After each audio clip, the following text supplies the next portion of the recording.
എന്നിട്ട് ഇതുപോലെ അങ്ങ് പിരിയുക. അങ്ങോട്ട് പിരിഞ്ഞിട്ട് അതെടുത്ത് ഇവിടെ മാറ്റി വെക്കുക. അത് കഴിഞ്ഞിട്ട് നമ്മൾ കുറച്ച് ഉപ്പിടണം. ഉപ്പ് കൂടി പോവാൻ പാടില്ല. ഉപ്പ് ഇത്രയ്ക്ക് ഇടണം. ഉപ്പിട്ട് കഴിഞ്ഞിട്ട്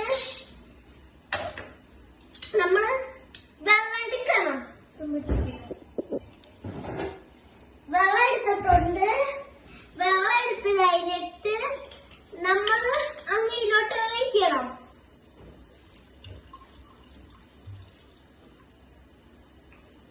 ഒഴിച്ച് കഴിഞ്ഞിട്ട് നമ്മളെടുത്ത് വെക്കണം. ഓക്കെ, നമ്മള് വെക്കാൻ പോവാണ്. അപ്പം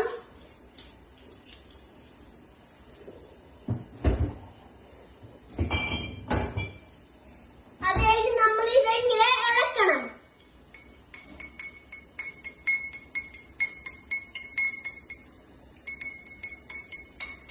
ആക്കിയ മതിയായി.